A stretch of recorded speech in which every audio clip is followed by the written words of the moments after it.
সুপ্রিয় দর্শক শ্রোতা, আসসালামু আলাইকুম। মালাই চপ কার না ভালো লাগে খেতে। তো সুজি দিয়ে আজকে আমি আপনাদেরকে মালাই চপ তৈরি করে দেখাবো খুব সহজভাবে, অল্প উপকরণের মাধ্যমে মজাদার এই মালাই চপ। দোকানের মালাই চপের থেকে কোনো অংশে কম লাগেনি এই মালাই চপটি খেতে। আপনারা বাসায় অবশ্যই ট্রাই করে দেখবেন। তো এই জন্য আমি প্রথমে নিয়েছি একটি ননস্টিকি কড়াই, ওটার মধ্যে দিয়ে দিচ্ছি 2 কাপ পরিমাণ লিকুইড দুধ। আপনারা প্যাকেটজাত দুধ অথবা গরুর দুধ, যে কোনো দুধ ব্যবহার করতে পারেন। দিয়ে দিচ্ছি 1 টেবিল চামচ পরিমাণ ঘি। ঘিটা অবশ্যই দেওয়ার চেষ্টা করবেন, তাহলে মালাই চপটা খেতে খুব ভালো লাগবে। তো নেড়ে চেড়ে ঘিটা একটু গলিয়ে নিলাম। এখন দিয়ে দিচ্ছি 1/2 কাপ পরিমাণ চিনি। তো চিনিটা দিয়ে আমাকে অনবরত নাড়তে হবে, কেননা দুধটা না হলে লেগে যাবে। তো চিনিটা গলিয়ে আমি দুধটাকে একটু জাল করে নিচ্ছি। এখন এটার মধ্যে আমি অ্যাড করব সুজি 1/2 কাপ পরিমাণ। সুজিটা কিন্তু কাঁচা, আমি ভেজে নিইনি, কাঁচা সুজিটাই ব্যবহার করতে হবে। তো সুজিটা দিয়ে সঙ্গে সঙ্গে একটু নেড়ে ফেলার চেষ্টা করতে হবে, কেননা তাহলে দলা পেকে যাবে। তো নেড়ে চেড়ে খুব ভালো করে দুধের সঙ্গে সুজিটা মিশিয়ে ফেলতে হবে, যেন কোনো দানা বেঁধে না থাকে।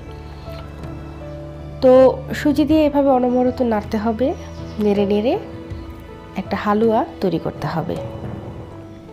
তো দিয়ে দিচ্ছি 1 চিমটি লবণ, এটা অপশনাল। তো আমি লবণটা সবসময় একটু মিষ্টি খাবার ব্যবহার করি, কেননা এতে মিষ্টির স্বাদটা পারফেক্টলি আসে। আপনারা চাইলে এটা স্কিপ করতে পারেন। তো চুলার আঁচটা আমি মাঝারি রেখেছি। চুলার আঁচ মাঝারি ফ্লেমে রেখে আমি খুব ভালো করে নেড়ে চেড়ে সুজিটাকে রান্না করে নিচ্ছি। তো আমার সুজিটা কিন্তু রান্না হয়ে গেছে। একটু নরম রেখে আমি সুজিটাকে তুলে ফেলবো এবং এটাকে আমি একটা প্লেটে রেখে একটু ছড়িয়ে দেব ঠান্ডা হওয়ার জন্য। গরম গরম মালাই চপ তৈরি করা যাবে না, কেননা হাতে ছ্যাঁকা লাগবে।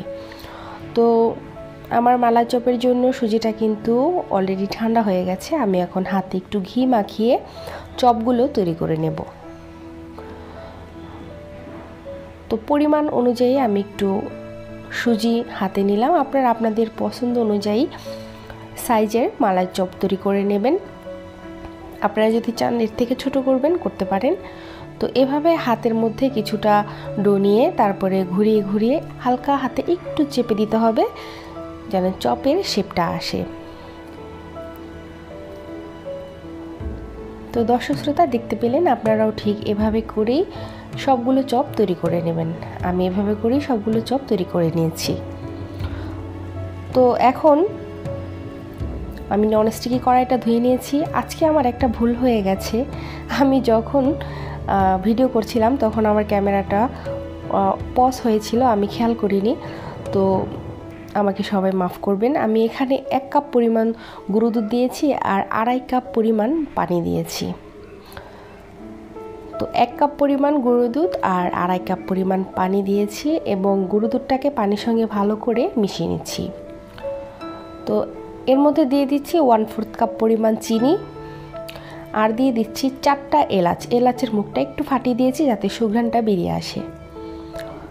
তো এখন আমি এটাকে কিছুক্ষণ জাল করে নেব। তো দর্শক শ্রোতা, এই কাপটাতে আমি 1 কাপ পরিমাণ গুঁড়ো দুধ নিয়েছিলাম মালাইয়ের জন্য, আর এটারই 2.5 কাপ পরিমাণ পানি আমি ব্যবহার করেছি। আপনারা আমাকে ক্ষমা সুন্দর দৃষ্টিতে দেখবেন। আসলে আমি খেয়াল করিনি কখন যে ক্যামেরাটা পজ হয়েছিল, আমি বুঝতে পারিনি। তো যাই হোক, আপনারা যে কোনো কাপের 1 কাপ পরিমাণ দুধ ব্যবহার করলে সেক্ষেত্রে 2.5 কাপ পরিমাণ পানি ব্যবহার করবেন। আর যদি লিকুইড দুধ দিয়ে করতে যান সেক্ষেত্রে 1 কেজি দুধকে টানিয়ে ঘন করে 1/2 কেজি বা তার থেকে একটু কম করে নেবেন। তো এখন আমি দিয়ে দিচ্ছি মালাই চপগুলো আমি আস্তে করে যে চামচটা দিয়ে নাড়ছিলাম ওটা দিয়ে দিচ্ছি। আপনারা এভাবে হাত দিয়েও দিয়ে দিতে পারেন, ভয় পাওয়ার কিছু নেই। মালাই চপটা কিন্তু খুলে যাবে না, চপগুলো আস্তেই থাকবে। আমাদেরকে একটু নেড়ে চেড়ে রান্না করতে হবে। চপটা দিয়ে মালাইয়ের মধ্যে আমি এটাকে 5 থেকে 7 মিনিটের মতো রান্না করে নেব। তো দেখতে পাচ্ছেন গরম তাপ পেয়েও কিন্তু সুজির চপগুলো একদম পারফেক্টলি আছে, খুলে যায়নি। তো এ ব্যাপারে ভয় পাওয়ার কিছু নেই, হালকা হাতে একটু নেড়ে নেড়ে 5-7 মিনিট রান্না করে নেবেন, তা না হলে কিন্তু নিচ থেকে পোড়া লেগে যাবে। তো আমার মালাই চপটা রান্না হয়ে গেছে, আমি কিন্তু চুলা অফ করে দিয়েছি।